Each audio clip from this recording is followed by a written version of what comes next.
Gênesis capítulo 46. Jacó e a sua família vão para o Egito. Jacó partiu com tudo o que tinha e foi até Berseba, onde ofereceu sacrifícios ao Deus de Isaque, o seu pai. Naquela noite, Deus falou com ele numa visão e o chamou assim: Jacó, Jacó. Eu estou aqui, respondeu ele. Deus disse: Eu sou Deus, o Deus do seu pai. Não tenha medo de ir para o Egito, pois ali eu farei com que os seus descendentes se tornem uma grande nação. Eu irei para o Egito com você e trarei os seus descendentes de volta para esta terra. E quando você morrer, José estará ao seu lado. Então Jacó partiu de Berseba. Nas carretas que o rei do Egito havia mandado, os filhos de Jacó levaram o pai, as esposas deles e os seus filhos pequenos. Jacó e todos os seus foram para o Egito, levando o seu gado e todas as coisas que haviam conseguido em Canaã. Jacó levou consigo todos os seus descendentes, isto é, filhos e filhas, netos e netas.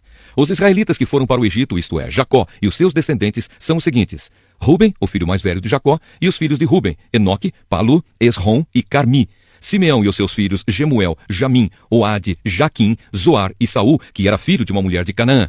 Levi e os seus filhos Gerson, Coate e Merari. Judá e os seus filhos Selá, Pérez e Zera. Os outros dois filhos, Er e Onã, haviam morrido em Canaã. Os filhos de Pérez foram Esrom e Amul. Issacar e os seus filhos Tolá, Puá, Jazube e Simrom. Zebulon e os seus filhos Sered, Elon e Jaleel. Esses foram os filhos que Leia deu a Jacó na Mesopotâmia, além da sua filha Dina. Os descendentes de Jacó e Leia eram 33. Gade e os seus filhos Zifião, Ag, Suni, Esbom, Eri, Arodi e Areli. Aser e os seus filhos Iná, Isvá, Isvi e Berias, e a irmã deles, que se chamava Sera. Os filhos de Berias eram Eber e Malquiel. Esses 16 foram os descendentes de Jacó e Zilpa, a escrava que Labão deu à sua filha Leia. Raquel, mulher de Jacó, lhe tinha dado 2 filhos, José e Benjamim. Os filhos de José, com Asenate, foram Manassés e Efraim, que nasceram no Egito. Asenate era filha de Potífera, sacerdote da cidade de Heliópolis. Os filhos de Benjamim foram Belá, Bequer, Asbel, Gera, Naamã, Ei, Ros, Mupim, Upim e Arde. Esses 14 foram os descendentes de Jacó e Raquel. Dan e o seu filho Russim. Naftali e os seus filhos Jaziel, Guni, Geser e Silém. Esses 7 foram os descendentes de Jacó e Bila, a escrava que Labão deu à sua filha Raquel. Ao todo, foram para o Egito 66 descendentes diretos de Jacó, sem contar as mulheres dos seus filhos. Os 2 filhos de José nasceram no Egito. Assim, foi de 70 o total de pessoas da família de Jacó que foram para o Egito. A chegada ao Egito. Jacó mandou que Judá fosse na frente para pedir a José que viesse encontrá-los em Gosém. Quando eles chegaram, José mandou aprontar o seu carro e foi para Gosém, a fim de se encontrar com o pai. Quando se encontraram, José o abraçou e chorou, abraçado com ele por muito tempo. Então Jacó disse: Já posso morrer, agora que já vi você e sei que está vivo. Depois José disse aos irmãos e à família do pai: Eu vou falar com o rei do Egito e vou lhe dar a notícia de que os meus irmãos e os parentes do meu pai, que moravam em Canaã, vieram para ficar comigo. Vou dizer ao rei que vocês são criadores de ovelhas e cabras e cuidam de gado. Direi que trouxeram as suas ovelhas, o gado e tudo o que têm. Quando o rei lhes perguntar qual é a profissão de vocês, digam que a vida inteira vocês têm sido criadores de ovelhas, como foram os seus antepassados. Assim, vocês poderão ficar morando na região de Gosém, pois os egípcios detestam os pastores de ovelhas. O Evangelho de Marcos, capítulo 16. A ressurreição de Jesus. Depois que terminou o sábado, Maria Madalena, Salomé e Maria, a mãe de Tiago, compraram perfumes para perfumar o corpo de Jesus. No domingo, bem cedo, ao nascer do sol, elas foram ao túmulo. No caminho perguntavam umas às outras: Quem vai tirar para nós a pedra que fecha a entrada do túmulo? Elas diziam isso porque a pedra era muito grande. Mas quando olharam, viram que ela já havia sido tirada.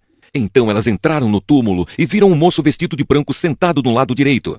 Elas ficaram muito assustadas, mas ele disse: Não se assustem, sei que vocês estão procurando Jesus de Nazaré, que foi crucificado. Mas ele não está aqui, pois já foi ressuscitado. Vejam o lugar onde ele foi posto. Agora vão e deem este recado a Pedro e aos outros discípulos. Ele vai adiante de vocês para a Galileia. Lá vocês vão vê-lo, como ele mesmo disse. Então elas saíram e fugiram do túmulo, apavoradas e tremendo, e não contaram nada a ninguém, porque estavam com muito medo. Jesus aparece a Maria Madalena. Jesus ressuscitou no domingo bem cedo e apareceu primeiro a Maria Madalena, de quem havia expulsado 7 demônios. Ela foi contar isso aos companheiros de Jesus, pois eles estavam tristes e chorando. Quando a ouviram dizer que Jesus estava vivo e que tinha aparecido a ela, eles não acreditaram. Jesus aparece a 2 discípulos. Depois disso, Jesus se apresentou com outra aparência a 2 discípulos que iam caminhando para o campo. Eles voltaram e foram contar isso aos outros discípulos, e estes não acreditaram no que os 2 disseram. Jesus aparece aos 11 discípulos. Por último, Jesus apareceu aos 11 discípulos enquanto eles estavam à mesa, comendo. Ele os repreendeu por não terem fé e por teimarem em não acreditar no que haviam contado os que o tinham visto ressuscitado. Então ele disse: vão pelo mundo inteiro e anunciem o evangelho a todas as pessoas. Quem crer e for batizado será salvo, mas quem não crer será condenado. Aos que crerem será dado o poder de fazer estes milagres: expulsar demônios pelo poder do meu nome e falar novas línguas. Se pegarem em cobras ou beberem algum veneno, não sofrerão nenhum mal. E quando puserem as mãos sobre os doentes, estes ficarão curados. Jesus vai para o céu. Depois de falar com eles, o Senhor Jesus foi levado para o céu e sentou-se do lado direito de Deus. Os discípulos foram anunciar o evangelho por toda parte, e o Senhor os ajudava, e por meio de milagres, provava que a mensagem deles era verdadeira.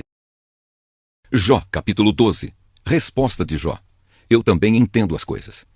Então, em resposta, Jó disse: sem dúvida, vocês são a voz do povo, e quando morrerem não haverá mais sabedoria. Mas eu também entendo as coisas, e não sou menos do que vocês.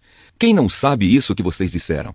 Sou motivo de riso para os meus amigos. Eu que sou honesto, que estou inocente. Eu que orava a Deus, e ele me respondia. Os que estão seguros desprezam os desgraçados, e empurram os que estão para cair. Os bandidos têm paz em suas casas, os que ofendem a Deus vivem tranquilos, embora o seu Deus seja a sua própria força. Os animais o ensinarão. Zofar, faça perguntas às aves e aos animais, e eles o ensinarão. Peça aos bichos da terra e aos peixes do mar, e eles lhe darão lições. Todas essas criaturas sabem que foi a mão do Senhor que as fez. A vida de todas as criaturas está na mão de Deus. É Ele quem mantém todas as pessoas com vida. Meus amigos, assim como os ouvidos julgam o valor das palavras, e o paladar prova os alimentos, assim escuto o que vocês dizem, mas só aceito aquilo que acho certo. Deus derruba, derrota e destrói. Os velhos são sábios, pois a idade traz a compreensão. No entanto, Deus é sábio e poderoso. Ele tem inteligência e entendimento. Ninguém pode reconstruir o que Deus derruba. E se ele prende, ninguém pode soltar. Quando Deus segura a chuva, vem a seca. Quando deixa saírem as águas, há enchentes. Deus é forte e vitorioso. Ele tem poder tanto sobre o enganado como sobre o enganador. Ele tira das autoridades a sabedoria e faz com que os líderes percam o juízo. Deus tira os reis dos seus tronos e os põe na prisão. Deus afasta os sacerdotes do seu ofício. Ele derruba os que estão no poder. Deus faz calarem conselheiros de confiança e acaba com a sabedoria dos idosos.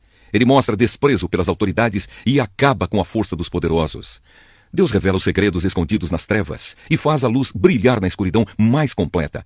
Deus dá às nações grandeza e poder, mas depois as derrota e destrói. Ele faz com que os líderes das nações percam o juízo e os leva por desertos sem caminhos. Eles andam na escuridão às cegas, tropeçando como bêbados. Carta aos Romanos, capítulo 16. Saudações pessoais.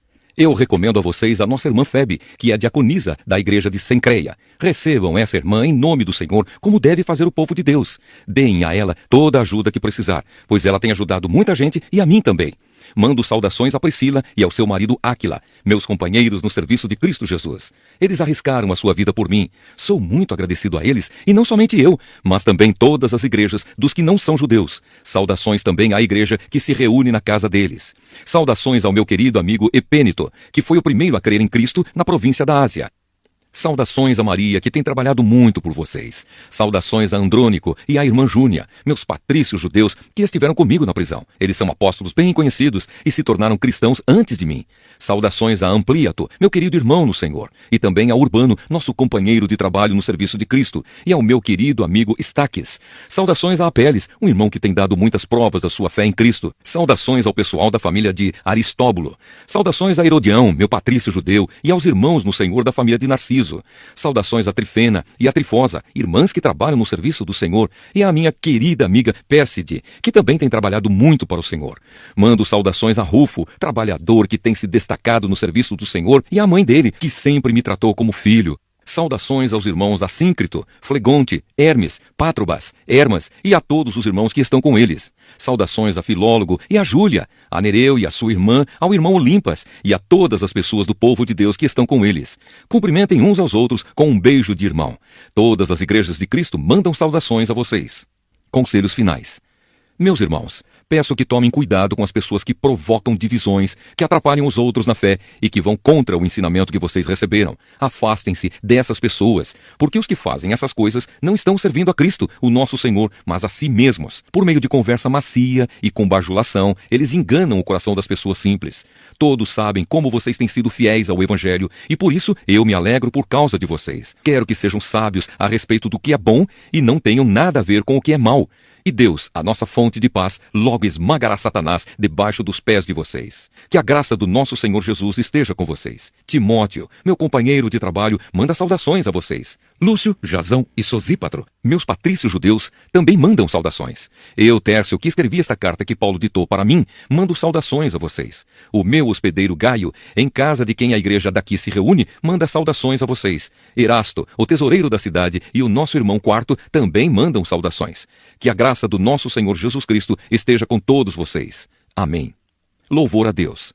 Louvem a Deus, pois Ele pode conservar vocês firmes na fé, de acordo com o Evangelho que eu anuncio, isto é, a mensagem a respeito de Jesus Cristo, e de acordo também com a verdade secreta que nunca foi revelada no passado. Porém, essa verdade foi revelada agora, por meio daquilo que os profetas escreveram, e por ordem do Deus eterno, ela se tornou conhecida em todas as nações, para que todos creiam e obedeçam. Ao Deus único e sábio seja dada glória para sempre, por meio de Jesus Cristo. Amém.